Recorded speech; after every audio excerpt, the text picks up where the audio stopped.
na wani kare cikin karnuka, na wani wulakantacce, wani kwashashen albarka a tattare da shi, ya tsaya ya kafa wa kansa kamara, yana zambo, yana waƙe, yana cin mutuncin ɗaya daga cikin malumman da suka wahalar da lokutansu, suka sarayar da rayukansu a lokacin fitinar Boko Haram. Wallahi bawan Allah nan Profesa Isa Ali Fantami, idan ka san abin da ya maka a baya, ba kowa bane da kuɗi za a bashi ya yadda ya fito irin wannan abin da ya yi lokacin da ake fitinar. Bawan Allah ne a zahiri, Allah ya yi masa ni'imomi da dama, kuma Allah ya jarabce shi ya fito daga ɓarayi na abin da ya shafi malinta. Bawan Allah ne da a zahirin abin da ake gani, zahirinsa zahiruhu salah, abin da ka ce na baɗini da kaza, ina da laifi a baɗini, kana da laifi a baɗini, to waye kai ka bincike cikin baɗini? Amma duk ba wannan bane abin mamaki. Idan ɗan duniya wanda mawaƙi, wanda yake maroƙi ya shahara da irin haka, idan ya yi ba abin mamaki ba ne.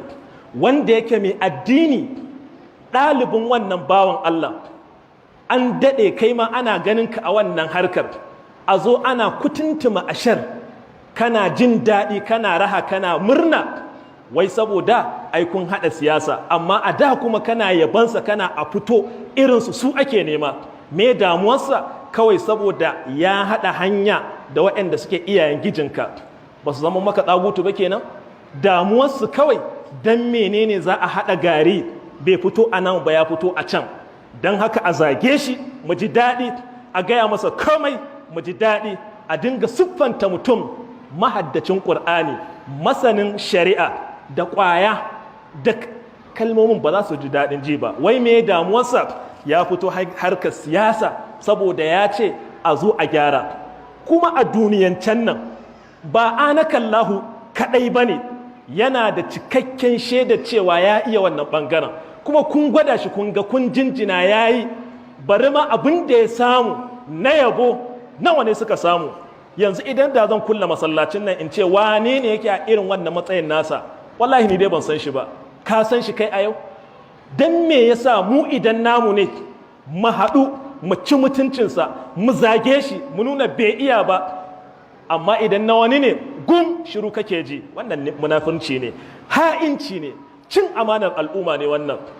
A nan ƙasar fa vice president aka samu cikakken rantsatsen da kakken pasto ne fa lokacin Muhammadu Buhari. Wa ka taɓa ji a cikinsu ya fito yana kumfar baki?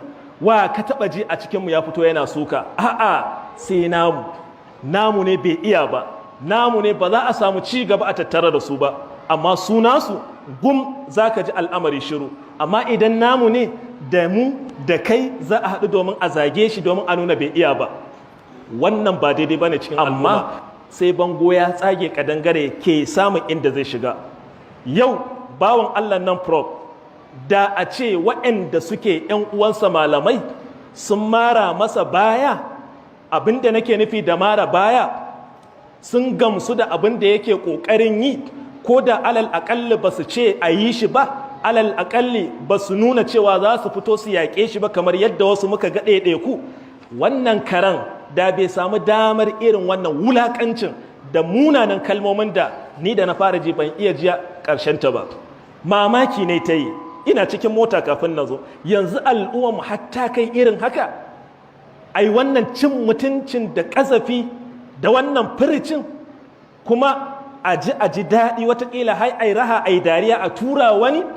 Wai me laifinsa? Saboda mun haɗa hanya da shi a siyasa, saboda ya shigo ɓangarenmu. Ok, before ya shigo ɓangarenku na kirki ne kenan, kafin ya shigo wannan tunanin na kirki ne kenan, ka ɗauki bayansa. Bawan Allah nan an jarabta shi a zahirin da ake ganin duniyancin ne, ku kama shi akan wannan ɓarayin mana, ku kama shi akan abin da kuka ce ya yi ba daidai ba. Shekara nawa yayi yana muku aiki a ƙasar? Kusan shekaru 8 zuwa sama da haka. Ku binciko ku kama shi a nan mana.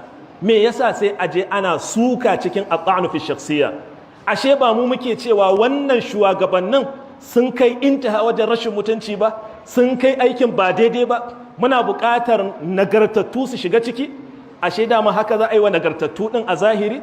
Ashe dukkan wanda yake tunanin ya shiga idan kun haɗa hanya da shi a cikin siyasa kana da wani jallayin da kowane ne sai ka keta shi. Babu wata al'umma da za ta zama nagartacciyar al'umma matukar babu malamai a cikinta, wallahi babu ita. Malamai darajarsu daban ne, malamai Allah ya daga darajarsu. Taɓa malinta da malamai wannan taɓa miratul anbiya ne. Al'ulama warathatul anbiya, fa innal anbiya lam yuwarrithu dinaran wala dirhaman wa innama warrathul ilm. Annabawa ba su gadar da komai ba, sun gadar da ilimi ne. Dukkanin wanda ya ɗauki wannan ilimin ya koya to ya ɗauki gadon annabta. Ba gaba za ka yi da shi ba, ba hassada za ka yi da shi ba. Ka je ka nema ka ji tsoron Allah, wattaqullaha wa yu'allimukumullah. Idan ka nema in Allah ya so zai baka. Amma yau malamai su ne wulaƙantattu, ƙazamai, abin azaga, abin ayarfa, abin ai musu komai cikin wannan al'umma. Wai kai da kake wannan maganar wa malamai, nawa ka taɓa bashi a matsayin kuɗin da zai karantar da kai addini? Kai yake wa aiki? Kana da kuɗin da za ka bashi? Wallahi al'azim, babu wata gwamnati da ta isa ta iya biyan wani malami a cikin ƙasar nan da abin da yake karantarwa. Yo ina ma take yi? Yadda kake son jin son kuɗi da jin fantamawa, haka su ma suke so. Za su fita kasuwa kuma za su zo su karantar, za su zo su yi maka hutuba, wataƙila haka yi gunaguni ba a zo da wuri ba. Ka je kasuwa shi ma ya je kasuwa, gosulan da ya rike ka shi ne ya rike shi, zai zo ya maka hutuba, kai kuma ba za ka iya hutuba ba. In kwa ka ce za ka iya, to za a yi baragada. Lokacin da ake ganin ƙimarsu shi ne lokacin da an yi rasuwa, limamu wai gatan gawa, to ashe an san yana da rana, ashe an san idan ba a yi wannan gawar sallah ba, an san me aka tanada, ashe an san da waɗansu ne za su zo su yi sallah, za a yi, amma kai ka sanya za a bubburga wannan sallah ɗin. Nawa ne suke sallah amma suna ne a baka, ko kaki ko kaso, in dai kai musulmi ne ba za ka taɓa yaga riga a yi a yaga da kai da malamai ba. Wallahi dole ɗan juma ne da ɗan jumai, musulunci da malinta a tare suke. Abinda wasu wawaye ba sa fahimta, idan aka ce maka malami a tunaninka, to dole ne ya zama ma'asumi, dole ne ya zama kada ya sake wani aiki na kure da muke ganin sa yana yi. Wa ya gaya maka? Malaman farko su ne sahabban annabi sallallahu alaihi wasallam, ba ma'asumai bane, suna yin abubuwan da su ma na laifi ne amma suna tuba. Yo ya kai dan malamanka a yau a tunaninka sun yi ba daidai ba, ka hau ka dinga cin zarafinsu da yagawa irin wannan? Wallahi kai da babanka ka san ba za ku iya wannan aikin ba. To dan me ba za su ci alfarma wannan rigar ba? Ita rigar santsi ne da ita, idan Allah ya yafa wani zaɓi ne ya ɓoshe. Ka kula da kyau, kada wajen cewa za ka zagi wancan ko kuma za ka nuna fushin da wani malami ya maka, ka zagi abin gabaki ɗaya. Babu wani ɗa nagartacce ɗan albarka da zai ɗauki wannan hanya kuma ya albarka. Ka duba tarihi, ya waɗanda suka yi wannan yakin ya suka ƙare. Duk ƙarshen mai irin wannan ba za ka samu ƙarshen sa yi kyau ba. Idan har ba kai wa malamanka addu'a, musamman a irin wannan ƙasa da muke ciki ta Najeriya, wai addinin musulunci ake yi ne? Daga bitalmalu ake ba su?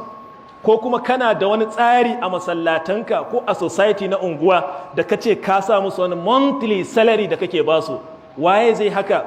Sai ma zagi, sai ma cin mutunci, sai kaza sai kaza. Wannan ta sa dole su ma suke nema domin su kare mutuncinsu, amma a hakan ba su kubuta ba. Lalle sai mun yi wa kanmu karatun tanutsu. Irin haka dole zai nuna waɗanda suke da shirin tunani mai kyau dole su ja baya, domin ga irin yadda ake ƙazantar da al'amarin. Babu wanda ya fi ƙarfin zagi, babu wanda ya fi ƙarfin a ci mutuncinsa, wai fa ba don komai ba, saboda ya ce bari a fito mu gwada a gyara. Cewa a fito a gwada a gyara shine laifi? Shin dama haka siyasan take a tunaninku? To tir da irin wannan siyasa, tir da irin wannan siyasa, amma tir da zami da ita, tun da har muka yadda muka ce larura ta ba mu dama a mulke mu da wannan tsarin constitution na demokradiyya, to kuma dole ka yi haƙuri a samu nagartattu ɗaiɗaikun da za su shiga su gyara. In ba haka ba, ɗauke-ɗauke yanzu aka fara shi, zub da jini yanzu aka fara shi.